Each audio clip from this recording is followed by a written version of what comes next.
Hey everybody, it's Professor Layton here. It's late April in 2015, and I just had a little conversation with Tim Chester, and he's been doing some of the grading for the NRGY 101 papers along with Mark. And one thing we've noticed, the quality of the papers has dropped off here near the end of the semester, and we want to make sure that we finish strong. So I know I went over this with you at the beginning of the semester, but let's just go over the basics of what a good summary looks like, what the critical components are, so that we can bring the quality back up, so the grades come up too.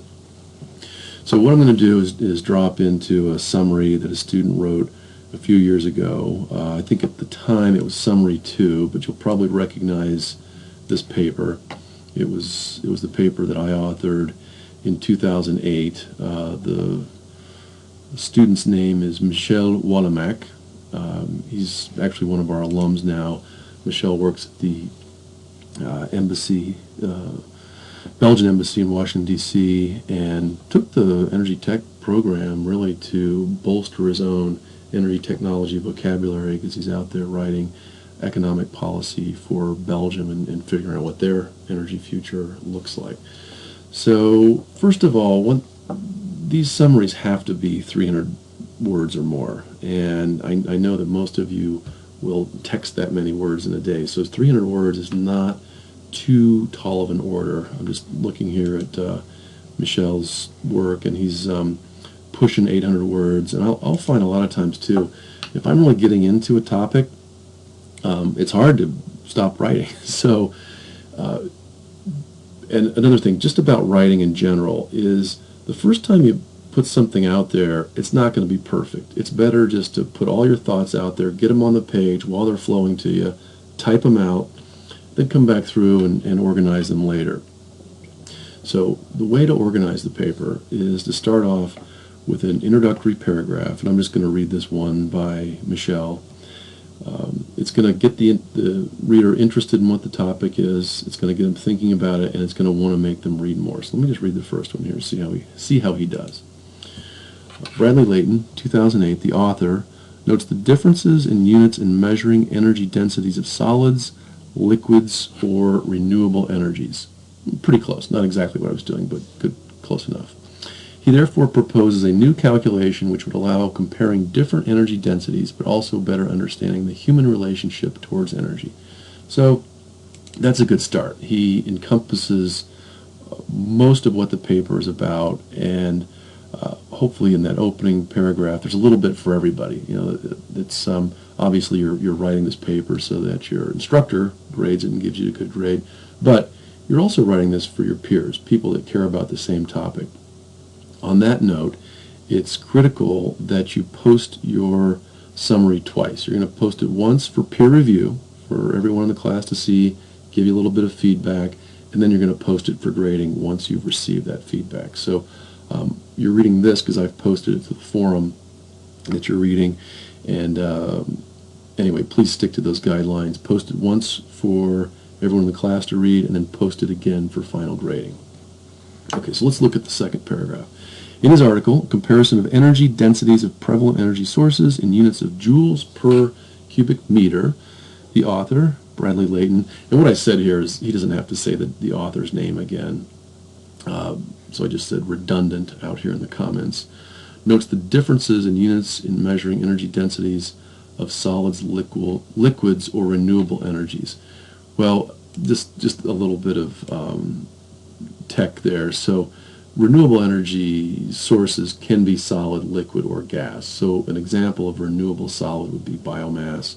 An example of a renewable liquid, well, that could be a biofuel. It could also, maybe in some sense, be hydro, so water going uphill and coming back down. And it could also be gas as well, so you could think of biogas from methane would be a renewable gas. And you could also think of the classic non-renewables, so coal being your solid, oil being your liquid, and natural gas being your non-renewable gaseous form of energy. Anyway, And you can also see that there are a few little typos here and there. On that note, while I'm thinking about it, I want to show you some summary pitfalls, and I'm not going to go over these in detail. One thing I do want to mention is that you must reference the paper that you're citing. So I'm going to read it how it's incorrect first. It says, according to the article in Science News written by Rachel Ehrenberg, the possibility is very real. That's incorrect. I've corrected it here saying, according to the article in Science News written by Rachel Ehrenberg, 2009, the possibility is very real. That's not the only way to do it. I'm going to put a third way in here.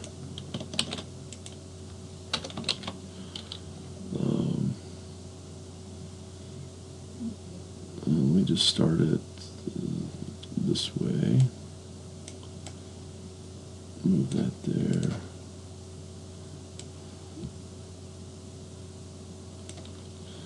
The possibility is very real that, I'm kind of making this up, it's just a sentence. The possibility is very real that biofuels could replace a substantial portion of our non-renewables by, let's just say 2030, something like that.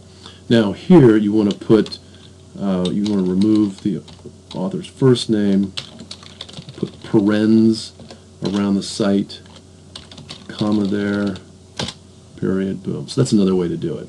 So the author's name is not part of the sentence, but it's just in the citation, whereas in this previous version, the author's name is part of the sentence, and the year that the paper was written is in parens. Okay, and then there's several others down here, but I'll post that as well. Okay, so back to Wallach's paper. In the middle, let me make a point of this. Your 300-word summary really has to have at least 3 paragraphs. The opening paragraph we talked about draws you in. The middle has the technical details and the bits that you care most about, that you've analyzed. And then that concluding paragraph is going to have the takeaway message. What's the action? What do you do with this information? How do you act upon it? What's your opinion?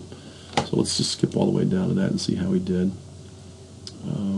In conclusion, with the energy consumption of the world increasing, it's up to the public to make informed decisions and voting decisions. Well, I didn't catch that little typo, but he's saying you make a decision and you can also vote based on what your ideas and interests are.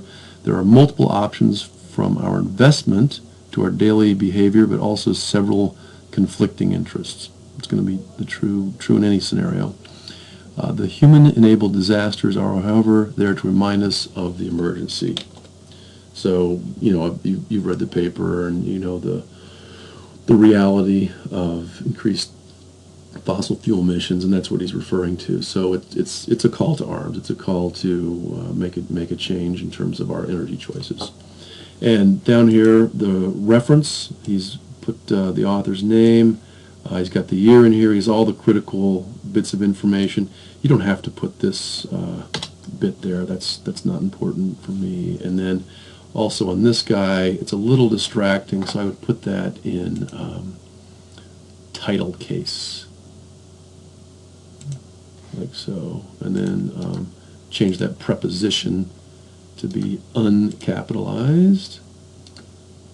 Uncapitalized, uncapitalized, uncapitalized. So that looks good.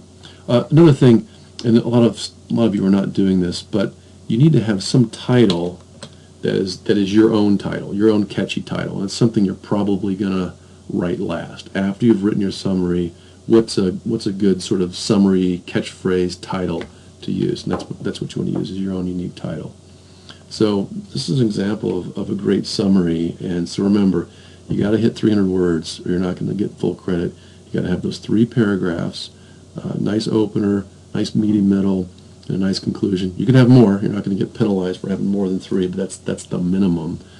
You got to cite the author that wrote the paper. You cite it. So here's the citation.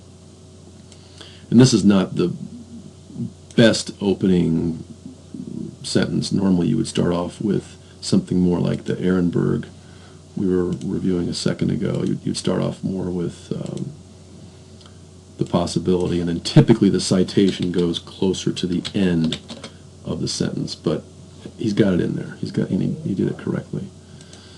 So I hope that helps. Summary 4 was not looking good, and we are really not prepared to send you guys on to 102 unless you can get these summaries looking a little bit better. I'd hate to send you out the door of 101 saying, hey, nice job, great job on your summaries when they're not that great. So if you need some more help with it, come see me in my office. We're Tuesday, Thursday, 9 to 11. Tuesday, Thursday, 9 to 11 are office hours. So if you're still struggling with some of these concepts, I hope to see you there. Thanks a lot, and enjoy this great weather.